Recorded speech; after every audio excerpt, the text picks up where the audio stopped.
Information लगे कि इसका एग्ज़ाम कब तक हो सकता है और हमारी तैयारी के लिए हमारे पास अभी कितना समय है, और अगर हम तैयारी करें तो क्या हमारे पास ऑप्शंस हैं, क्या आरडब्ल्यू हमारे लिए करने वाला है।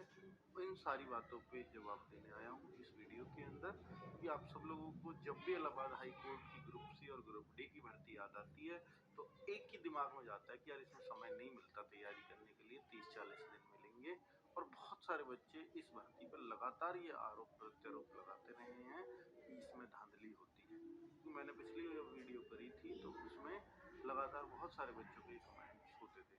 तो जो अभी मैं इस बात पर तो बहुत ज़्यादा जिक्र नहीं करना चाहूँगा कि इसमें होती है नहीं होती है, और इस तरह की अगर चीज़ें आपको दिखती हैं तो आजकल सोशल मीडिया का ज़माना है, कुछ भी चीज़ें छुप नहीं सकती। तो आप इस मुद्दे को जोर शोर से तब उठाइएगा। फिलहाल आप जो बॉडी है एग्ज़ाम कराने की उसको एग्ज़ाम कराने दीजिएगा, और अगर ऐसा कुछ भी लगता है तो इसमें हम आपके साथ पूरी तरह से रहेंगे। वही एग्ज़ाम एकदम सचित्रपूर्ण तरीके से रहे। चलिए, 3306 पद हैं, 3306।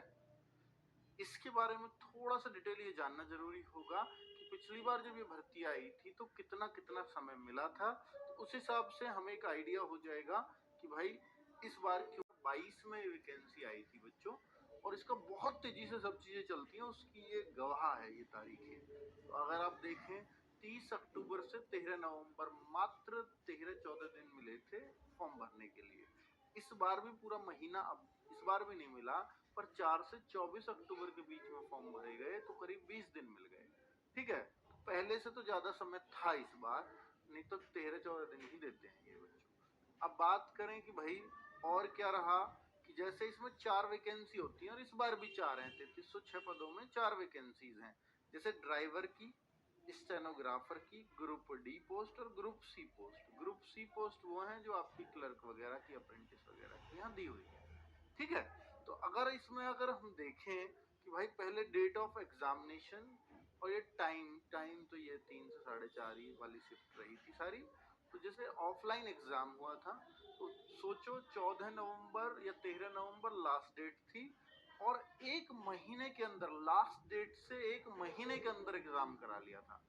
अगर इस बार की बात देखूं तो 24 अक्टूबर लास्ट डेट थी, तो 24 नवंबर तक एग्जाम होना जाना चाहिए था अगर पिछले हिसाब से चलते तो।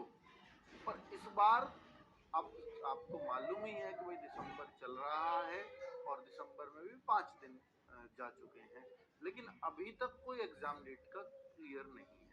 लेकिन मैं ये भी आपको बता दूं कि एग्जाम डेट बहुत पहले अनाउंस नहीं होती, क्योंकि यहाँ भी ये अनाउंस इसमें नहीं थी नोटिफिकेशन में। बाद में डेट आई और बाद में सोचो टाइम ही कितना है, कब आई होगी और कब एग्जाम करा दिया। हो सकता है हफ्ते पहले आई हो, 10 दिन पहले आई हो। इससे एग्जैक्ट डेट तो मेरे पास नहीं है कि कितने दिन पहले आई। पर जरूरी सी बात है जब ये गैप ही 28-27 दिन का है तो फिर तो ज्यादा 10-12 दिन पहले मिल गई होगी, और बहुत पहले डेट मिली होगी तो अगर आपको 10-12 दिन पहले डेट मिलती है तो फिर आप कुछ नहीं कर पाएंगे। तो मेरी आपसे मुझे जो इस वीडियो को बनाने का तात्पर्य है वो ये है कि इसके लिए आपको बहुत जागरूक रहना है और हर टाइम ये उम्मीद करनी है कि भाई एग्जाम डेट कभी भी आ सकती है। हालांकि एक संभावना ये जताई जा रही है कि इसमें इलाहाबाद लिखा हुआ है, और इस बार कुंभ का मेला इलाहाबाद में ही है, क्योंकि आपको पता है पूरे भारत में 4 जगह पे लगता है। तो इस बार जो नंबर है वो इलाहाबाद का ही आया है, जो 12 साल बाद लग रहा है इलाहाबाद के अंदर। अब आप सोचो कि भाई अगर कोई चीज 12 साल बाद लगती है किसी एक जगह पर और कुंभ का मेला जहाँ योगी सरकार हो, तो फिर सीधी सी बात है कि और ज्यादा तवज्जो होती जाएगी। वो धारवाद में ही कुंभ लग रहा है तो ये चांसेस पूरे हैं।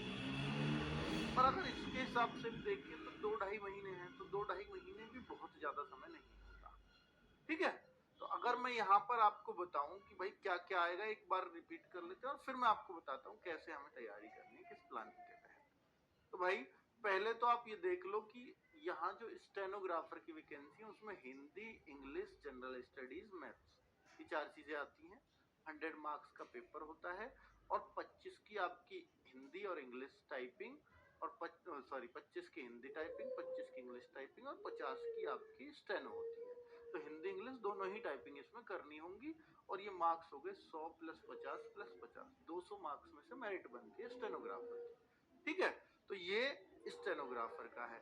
दूसरी बात करूं कि भाई अगर जो आपकी बात करें कि junior assistant and paid apprentice, जिसको हम ग्रुप सी वैकेंसी बोलते हैं, तो वो जो ग्रुप सी वैकेंसी, हालांकि जो स्टेनो है वो भी ग्रुप सी में ही आता है। तो भाई हिंदी, इंग्लिश, जीएस, मैथमेटिक्स, तो यहाँ भी सेम चीजें वही होगी, 100 मार्क्स का है, हिंदी, इंग्लिश भी, जीएस भी और मैथमेटिक्स। तो रीजनिंग का कोई रोल नहीं है इसके अंदर। 25 की आपकी हिंदी टाइपिंग, 25 की इंग्लिश टाइपिंग, यानी 150 में से आपको कितने मार्क्स आते हैं इस पर आपका सिलेक्शन तय होगा। ठीक है, तो ये आपका उसका हो गया, स्टेज 1 में एग्जाम है और स्टेज 2 में टाइपिंग है। कितने कितने की स्पीड चाहिए, मिनिमम स्पीड है कि 25 WPM आपकी हिंदी, 30 WPM इंग्लिश, पर इस पर पूरे मार्क्स नहीं मिलेंगे। पूरे मार्क्स के लिए आपको 50 की स्पीड तक जाना होगा। ठीक है, इस पे इतने मिलेंगे, इस पे इतने मिलेंगे, 10 मिलेंगे, यहाँ 12 मिलेंगे या 15 मिलेंगे, तो इस तरह से मार्क्स बांटे हुए हैं। अगर हम देखें तो तीसरी चीज है कि भाई कैटेगरी डी, ग्रुप डी की वैकेंसी, ग्रुप डी की वैकेंसी में 2 एग्जाम। देखो अभी तक रिटन एग्जाम 2 नहीं है, या तो कहीं टाइपिंग है और एक एग्जाम है, कहीं स्टेनो है, टाइपिंग है, एक एग्जाम है। और ये जो ग्रुप डी की वैकेंसी, सबसे छोटी नौकरी, एग्जाम दो, प्री और मेन कह दो चाहे तो आप इनको, भाई एक पेपर तो ये Hindi, English, general study, mathematics, जो उनकी तरह 100 नंबर का। ठीक है, और दूसरा चूंकि यहाँ पर कोई टाइपिंग नहीं है, कुछ नहीं है, तो स्टेज 2 पे में भी सेम एग्जाम करा दिया। यहाँ भीड़ छाटेंगे, लगभग 20 गुना बच्चों को यहाँ बिठा देंगे, तो यहाँ से भीड़ छटी और वैकेंसी जितनी उसके 20 गुनों को यहाँ बिठाया। तो लिखा हुआ है नोटिफिकेशन, मैंने बता चुका हूँ, 20 से 15 जो भी है, उतने गुने को यहाँ बिठाया और भाई पेपर ले लिया। तो इन दोनों में से जोड़ के 200 में से यहाँ फाइनल कट ऑफ बन जाएगी। तो स्टेनो की भी 200 में से बनी, इसकी भी 200 में से बनी ग्रुप डी की, लेकिन जो एलडीसी की है 100 प्लस 50 की टाइपिंग, तो वहां 150 में से बनी। ठीक है, तो क्लियर, और नेगेटिव मार्किंग है नहीं, नेगेटिव मार्किंग का कोई जिक्र नहीं है, मना किया है इवन। और अगर मैं बात करता हूं कि भाई एक ग्रुप सी ग्रेड 4 ड्राइवर, जिसको ड्राइवर की वैकेंसी बोलेंगे, तो ड्राइवर की वैकेंसी में क्या है, एक तो 2 स्टेज है, एक तो आपका एग्जाम 100 नंबर का, ठीक है, और दूसरा आपका स्टेज 2 है ड्राइविंग का टेस्ट। तो ये आपका ड्राइविंग का टेस्ट है, इसके मार्क्स नहीं होते, ये क्वालिफाइंग होता है, 100 में से मेरिट बन जाती है। क्लियर? तो भाई साहब ये आपके 4 चीजों की वैकेंसी है, आपने फॉर्म भरा है तो आपको मालूम होगा। और हम इसके लिए बैच लेकर के आए थे, और वो बैच लगभग कंप्लीट होने के कगार पर भी है। हमने इसमें जल्दबाजी भी ये की थी कि पता नहीं कितनी जल्दी एग्जाम हो जाए, बच्चों का भी प्रेशर था, अगर एग्जाम जल्दी हो जाएगा, इसका सिलेबस जल्दी खत्म कराना, इसलिए एडवांस और अर्थमेटिक पर भी हमने अलग अलग टीचर्स दिए, और बहुत तसल्ली से हम सिलेबस कंप्लीट करा रहे हैं। बहुत सारी चीजें कंप्लीट हो गई हैं, कुछ चीजें वो भी हो जाएंगी। ठीक है, तो भाई RWA का इलाहाबाद हाई कोर्ट AHC का